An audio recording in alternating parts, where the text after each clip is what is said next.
سورہ شعراء پارہ نمبر 19 آیت نمبر 5 اور 6۔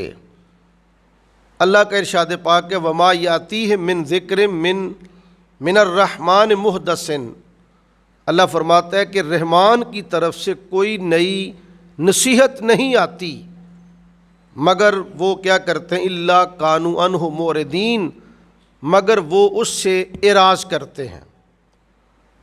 یعنی پہلا سٹیپ اعراض، یعنی آقا کریم نے تبلیغ فرمائی، دعوت حق پیش کی تو کفار نے کیا کیا کہ حضور کے پیغام سے منہ موڑا۔ آگے فقد کذبوا، اللہ فرماتا کہ پھر انہوں نے تحقیق تکذیب کی، جٹلایا۔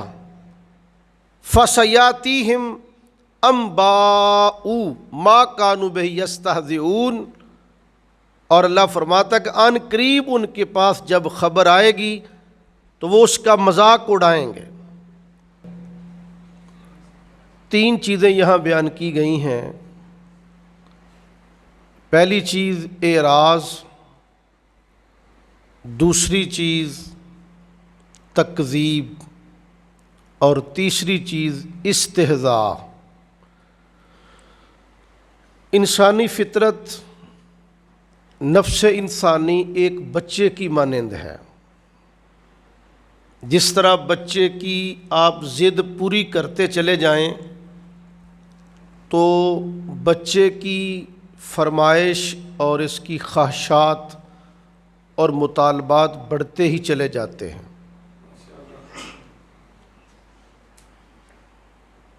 اسی طرح انسانی نفس کے اندر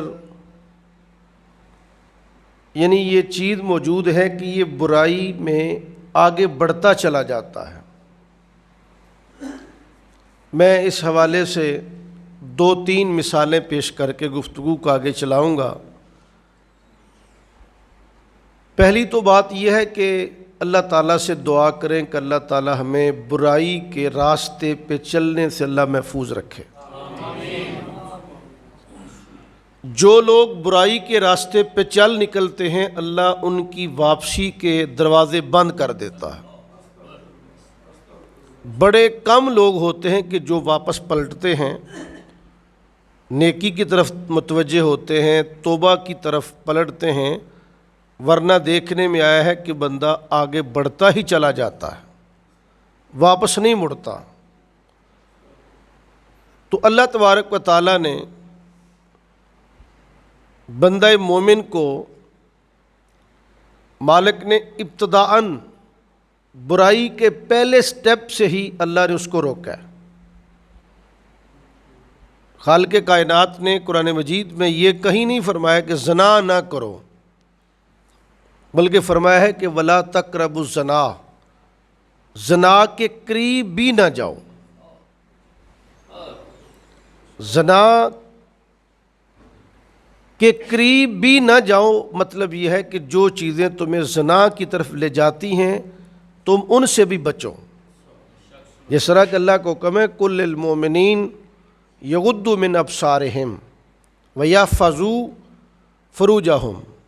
اللہ فرماتا محبوب آپ مسلمانوں سے فرما دیں کہ یہ اپنی نگاہوں کو جھکا کے رکھیں اور اپنی عزت کی حفاظت کریں۔ یہی حکم عورتوں کو بھی ہے، وہ کل للمؤمنات یغضضن من ابصارہن ویحفظن فروجہن۔ کیا مسلمان عورتوں سے بھی کہہ دیں کہ وہ اپنی نگاہیں جھکا کے رکھیں اور اپنی عزت کی حفاظت کریں۔ یعنی کہ زنا کے اندر سب سے پہلا جو سٹیپ ہے وہ ہے نظر کا بہک جانا۔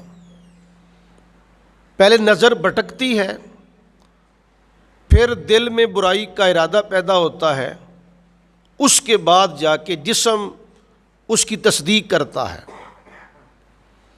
یعنی زنا کی پہلی سٹیج نظر کا بہکنا ہے، دوسرا برائی کا دل میں پیدا ہونا، تیسرا جسم کا برائی کے اندر مبتلا ہونا۔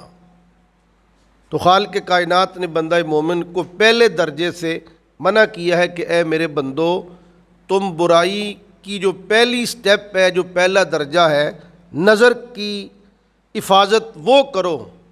جب تم نظر کی حفاظت کرو گے تو اللہ تعالیٰ تمہیں باقی اگلے 2 درجوں سے بھی محفوظ رکھے گا۔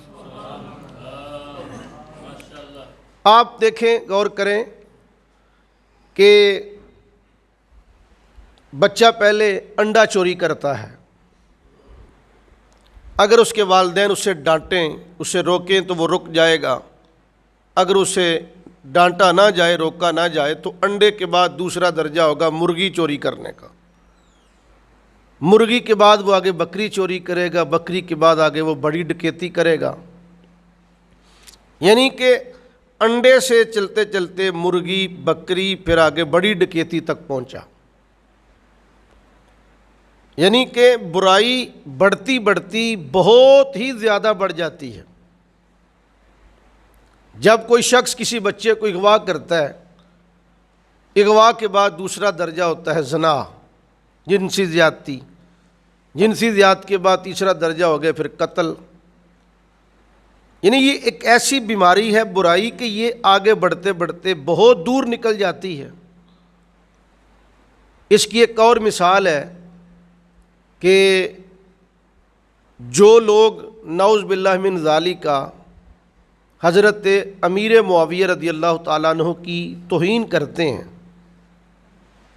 تو پھر اس کے بعد وہ آگے عثمان غنی کے اوپر تبرہ کرتے ہیں، پھر وہ عمر فاروق کے اوپر معاذ اللہ لعن طعن کرتے ہیں، حتیٰ کہ وہ چلتے چلتے سیدنا صدیق اکبر تک جا پہنچتے ہیں۔